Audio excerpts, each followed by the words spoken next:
두 사상 E와 F에 대해서 E 또는 F 중 적어도 한쪽이 일어나는 사상. 그러니까 우리가 집합으로 말하면 두 사상의 합집합이죠. 그렇죠?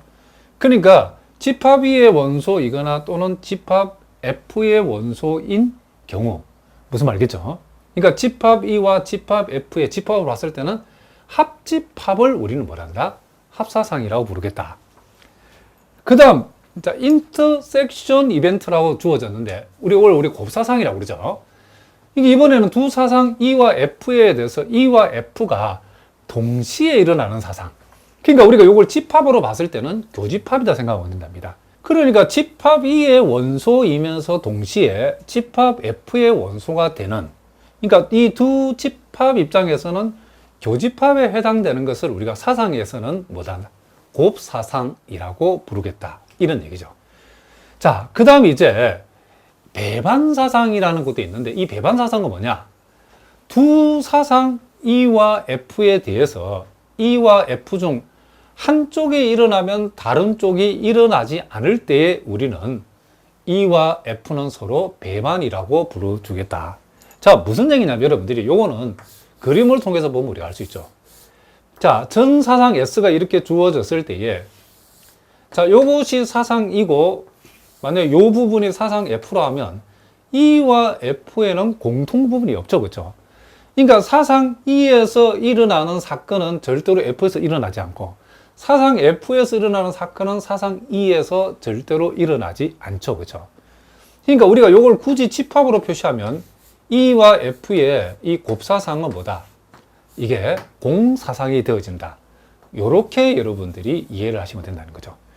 자, 이것도 사실은 집합이라는 관점에서 봤을 때는 하나도 어려운 게 아닌데 여기에서 용어 자체가 무슨 사상이니 전사상, 공사상, 사상이라는 말을 붙여서 어렵게 느껴지는 것 뿐이지 알고 나면 아무것도 아니랍니다. 그러니까 전사상이라고 하는 것은 어떤 주어진 사상이 표본 공간 S, 즉 우리말로 하면 전체 집합에 대응하는 것. 사상 A가 바로 표본 공간이 되어질 때 우리는 사상 A를 전사상이라고, 사상 A가 공사상일 때에 어떤 원소도 표본 공간에 어떤 원소도 포함하지 않을 때 우리는 이 사상 A를 공사상이다. 그러니까 집합으로 말하면 공집합이죠. 자, 그리고 여사상이라고 하는 것은 집합으로 말했을 때는 그렇죠? 여집합이라 생각하면 되죠. 그렇죠? 그래서 우리가 표본 공간 S가 주어지고 거기에 속하는 하나의 사상 E를 생각했을 때에 요 E에 속하지 않는 요 S의 모든 원소들, 나머지 모든 원소들의 집합을 우리는 E의 컴플리먼트라고 표현하고 그것을 사상 E 입장에서 사상 E의 여사상이라고 얘기한다. 이런 얘기죠. 그러니까 합사상은 우리가 집합으로 봤을 때는 두 사상의 합집합이라 생각하면 되고 곱사상이라는 것은 집합으로 봤을 때의 두 사상의 교집합이라 생각하면 되고 배반사상이라는 것은 두 사상을 생각했을 때에 두 사상의 공통 부분이 없다. 두 사상의 교집합이 공집합이다 라고 생각하시면 된다. 자, 이런 것들도 여러분 용어적인 문제이기 때문에 자, 알고 나면 내용 쉽죠. 그렇죠? 자, 이런 기본적인 내용을 여러분들이 처음부터 너무 마음 급하게 서둘지 말고 어려운 통계학을 우리가 정복함에 있어서 용어부터 차근차근 여러분들이 정리해 나가면 여러분들이 어떤 어려운 내용도 이해할 수 있도록 선생님이 강의를 할 테니까 잘 따라오시기 바랍니다. 자, 그럼 이제 우리가 스요룸 1에서 배웠던 이 용어들을 잘 이해하고 있는지를 확인해 보기 위해서 우리가 간단한 문제, 예제 3번 문제를 한번 풀어보겠습니다. 자, 여기 보니까 한 개의 주사위 실험에서 자, 1의 눈하고 2의 눈이 나오는 사상을 사상 2라고 했고 1과 3과 5가 5의 눈이 나오는 사상을 F라고 했을 때에 자, 여기 보니까 표본 공간 두 사상의 합사상, 곱사상, 2의 여사상 그리고 총 사상의 개수를 구하라 그랬죠. 하나도 어려운 문제는 아닌데 우리가 용어를 정확하게 이해하고 있는가를 한번 생각해 봅시다. 그리고 제일 먼저 우리가 표본 공간 S를 한번 생각해 봅시다. 자, 표본 공간 S라고 하는 것은 주사위를 던져서 나오는 눈이니까 1하고 2하고 3하고 자 4하고 5하고 6이 되어지겠죠. 그 다음 이제 사상이라고 하는 것은 집합 S의 이 표본 공간을 나타내는 집합 S의 부분 집합이니까 여기서 말하는 총 사상의 개수라고 하는 것은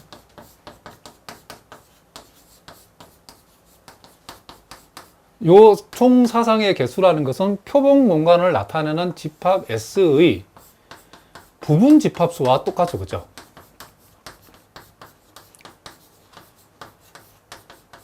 따라서 원소가 6개짜리인 부분 집합이니까 2의 6승으로서 총 사상의 개수는 몇 개가 된다? 64개가 된다는 것을 알 수 있죠. 그 다음 두 사상의 이제 합사상이라는 것은 집합으로 봤을 때는 요 두 사상을 나타내는 집합의 합집합이죠. 그리고 요 1, 2, 3하고 1, 3, 5의 합집합이니까 1, 2, 3, 5 요렇게 우리가 적어줄 수 있고, 그 다음 이제 곱사상이라고 하는 것은 요 두 사상의 곱사상이라는 것은 집합 입장에서는 교집합이다 그랬죠. 그래서 공통 부분이 1과 3이니까 이렇게 1과 3으로 되어진다는 것을 알 수 있고, 자, 그 다음 이제 우리가 2의 여사상이다라고 하는 것은, 자, 2의 여사상이라는 것은 집합 2에 속하지 않는 원소이면서 표본 공간 S에 남아있는 모든 원소죠. 그죠? 자, 그러므로 1, 2, 3을 제외하니까 2의 컴플리먼트는 4, 5, 6 이렇게 되어진다는 것을 우리가 알 수 있다. 자, 이런 것들은 뭐 시험에 출제되는 내용은 아니고 우리가 이제 통계학을 입문하면서 중요한 용어들을 오늘 여러분들이 기초적으로 공부를 하신다라고 생각하시면 된답니다. 자, 마지막 예제 4번 문제. 자, 이것도 아주 쉬운 문제죠.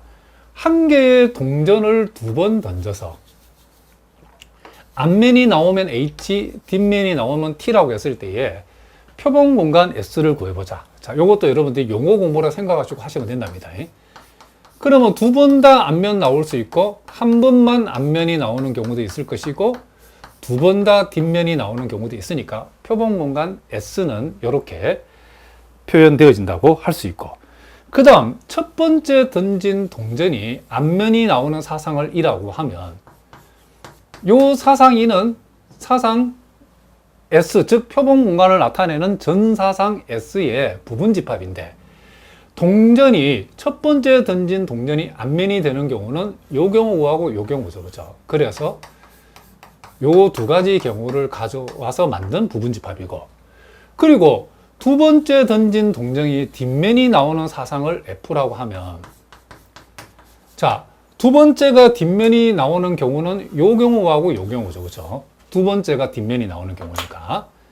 그래서 이렇게 우리가 사상 F를 생각할 수 있고, 그리고 사상 E와 사상 F의 합사상이라고 하는 것은 요 두 개의 우리는 합집합이다. 집합 입장에서 어떤 합집합이다라고 생각하면 된다는 거죠. 그리고 곱사상은 두 사상을 나타내는 집합의 교집합이라 생각하면 되니까 두 사상의 공통 부분은 요 하나 있죠. 그렇죠? HT. 자, 그리고 E와 F는 배반인지 판단하라겠는데, 보다시피 E와 F의 곱사상이 동사상이 아니고 이렇게 원소가 있죠. 그렇죠? 이렇게 되기 때문에 우리는 요 사실로부터 배반이, E와 F는 배반이 아니다라고 얘기해 줄 수 있다. 이렇게 할 수 있다. 이런 얘기를 합니다. 자, 이렇게 해서 오늘은 우리가 통계학의 가장 기본적인 용어들을 공부하는 아주 기초적이고 쉬운 내용을 공부했답니다. 그러니까 여러분들 통계학에 앞으로 이제 굉장히 심화되고 어려운 내용들도 많이 나올 텐데, 처음부터 여러분이 욕심내지 말고 가장 기본적인 용어부터 차근차근 선생님 강의를 들으면서 공부해 나가시면 정말 어려운 심화된 내용들도 이해할 수 있도록 선생님이 강의를 할 테니까 여러분들이 강의를 욕심내지 말고 차근차근 잘 따라오시기 바랍니다. 자, 오늘은 여기까지 하겠습니다. 여러분 오늘도 수고하셨습니다.